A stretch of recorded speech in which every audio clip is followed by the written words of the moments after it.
as a church, one of the things that we feel called to is planting other churches. And so even our purpose in building this new facility was to, if you will, kind of put a hub or center together from which we can plant some other churches. And it just so happened, and it wasn't really our timing, but I think God's timing, that one of our sister churches to our south, Lake Worth Christian Reformed Church, which at one time was a very large church. In fact, some 20, 30 years ago, maybe they have a sanctuary that's about the same size as ours. There might be as many as 1,000 people in worship on some Sundays. Over the years, they've dwindled down to the point where they're less than 100 people now. And in the process of us building this new building and thinking about planting new churches, we came to realize that they really needed our help. And so as a church, we approached their church, and we came to an agreement in such a way that Sunlight was really going to take over the reins and begin a process of replanting that church. And one of our first tasks was to find a pastor who would be willing to lead that effort. And this morning, Kris and Deborah Vos and their family are here with us. They're actually going to start January 1st. And Kris and Deb, I'd like to invite you to the stage. We want to welcome you here.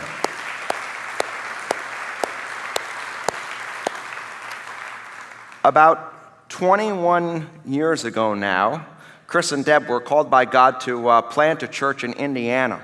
That church started with just basically their family and grew up to be a church of about 600-700 people. And they've been there for the last 21 years when, out of the blue, I gave this guy a phone call and said, listen, we really think that God might call you to help us out down here in Florida.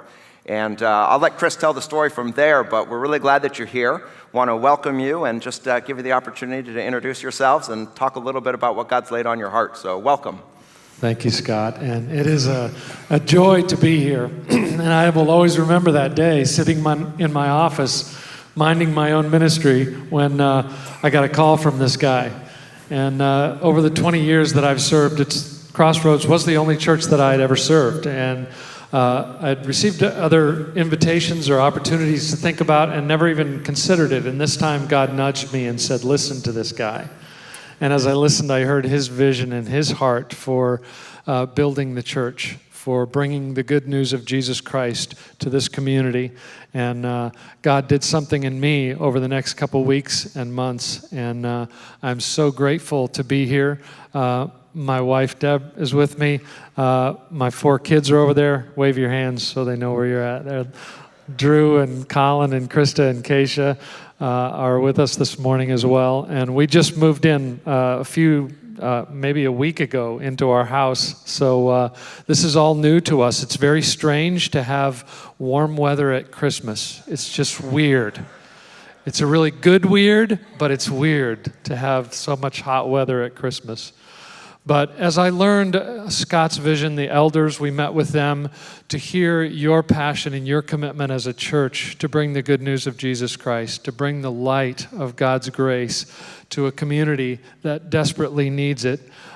It was contagious for us to hear that and to see that, to see the challenge that Lake Worth faces. And there are significant challenges that we face as a church.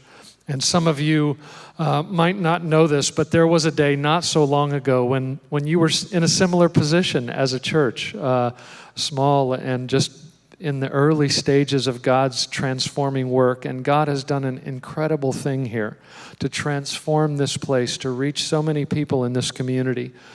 We believe that God wants to do that again in Lake Worth, and that's why we're here.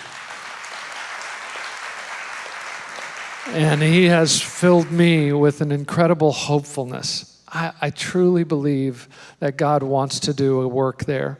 We don't know for sure what the future holds, but I have an incredible sense of hopefulness. And I hope by God's grace he will raise up new leaders to bring new life to that place. And maybe he might even put it on your hearts to be a part of that in some way, shape, or form. And I would encourage you to be open to that, to pray about it, to think about it, how God might use you and in some role to be a part of that. And I want to thank you for your prayers. Some of you have been praying for us in this transition. And God has answered your prayers. We have seen his hand in so many ways over the last few weeks as we've made this move to Lake Worth. So just want to say thank you so much for your support, your encouragement through this, and you're going to hopefully get to know more of us. It was interesting as Deb and I were walking in the parking lot, somebody asked us, are you members here? And I didn't know what to say. Yes, we are. And we want to take what we have experienced, what we experience here, what God has done in this place, and bring it to Lake Worth. And we trust him for that. Anything you want to add, dear? I just want to say thank you for a wonderful, warm welcome this morning. It's a joy to be in your beautiful new facility, and we do covet your prayers. Thank you so much. All right, thank you, guys.